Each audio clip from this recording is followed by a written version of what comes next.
Guys, we came down earlier on today and it was full of excitement to see what had been caught during the course of the night. 'Cause you had a few last night, didn't you? Yeah, we had a few. Louis, we were struggling when we first got here yesterday, but and we was putting the rods along and we had no luck there. So Louis started baiting a spot about 20 yards out and didn't seem to give us any bites. And then about quarter past five last night, he produced one. And then sort of like he went on from there. So he's moved the rods, and we moved the rods in shorter, and then we had sort of like probably from about 12 to about 4 in the morning, just action. So yeah, it's been, you know, we've moved the rods in.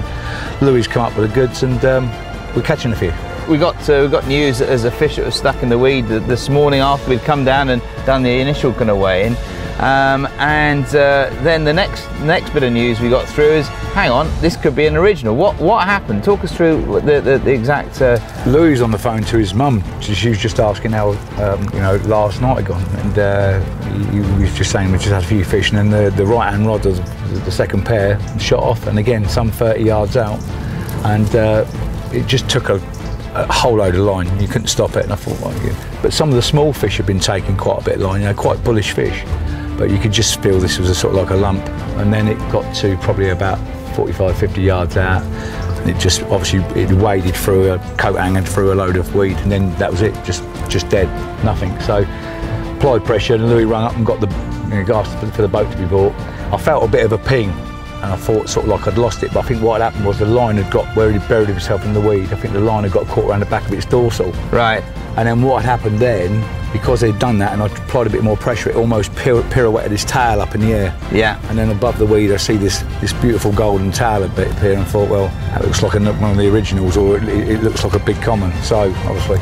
But didn't know whether then to sort of like let the clutch go a bit and or just keep sort of like putting the pressure on. But put the pressure on, the boat started coming in, but all of a sudden I felt something kick and she pulled up through the weed. So I mean, we're using sort of like a very, very strong line. It's Nash line, it's 18-pound line, but it's very, very strong, you know. And I believe when you're fishing sort of like very weedy waters and you want to get them in, yeah, it's got to be strong line. And I think sort of like basically it's the line that done the job. But yeah, then it come free, and I think because it had been fighting in the weed a lot, I think it was out of a lot of its power initially. So it literally, then I was just dragging it towards the net. But as it got towards the net, it tried to make a last break for free. Right. All I saw were these huge, big backs, sort of like trying to get away from it. And what were you feeling like at the time? What was actually going through your mind? And yeah, nervous. Oh, you know, you come to a place like this, you don't want to lose a fish like that. And I think when you've had a fish like that, I think you're more worried after the event of what could have happened. Yeah. You know, yeah. I'll probably sit in the bivvy and I go, oh, you know, this could have happened, and it could have pulled out the weed, and I never would have known. But good hook hold. You know, we've been using some little chods, been absolutely fantastic. Good hook hold, and it just, you know, for anybody out there playing a fish or getting a fish stuck in weed, just keep the pressure constant. You know, I don't think you should back it off or do this, and just keep the pressure constant. So describe the feeling when you actually got the fish in, you saw that you'd actually got it, you got it in the net.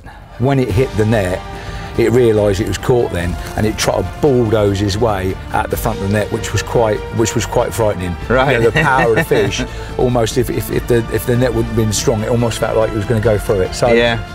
Exhilarating. I mean, you know, Louis had No Name from here about 4 or 5 weeks ago. That was mad. So he's been exhilarated having one of the originals off here, or one of Scotty's, and then to come and have one of the originals off here like this. I mean, yeah, it's just a dream come true. And during a competition, of course. Yeah. Yeah, like we just said earlier, you know, for the cameras, it's amazing, because usually sort of like when the cameras are rolling, something like that never happens to me. Right. You know, one magic moment is usually the day the cameras are gone away. But no, absolutely ecstatic. So what would it mean, winning this event today? Because you're in a good position in the competition at the moment. You know, it's not over yet, of course, but you know, if you were to win, and then of course go to Lake Bolsena in Italy. Oh, it'd be fantastic. Yeah, it would be fantastic. Quite daunting, because obviously that's when you come up against the big boys. But I'd say it's fishing, and I think as long as you use your common sense and a bit of watercraft, anybody's capable, not just the big names. Well, one thing you have is you have the record for catching the first original Wraysbury in the World Carp Classic Shimano Dynamite's UK qualifier. So that is a record that will always stand. Well, that's an achievement. that's an achievement. But yeah, we'll see. Like I said, I don't want to start talking about sort of like winning things, because you get disappointed that way, and there's a long way to go. But I think we stand a good chance. Yeah, well, good luck, guys, and look forward to catching up with you later on. Well done. Thanks very much. Well done for catching up.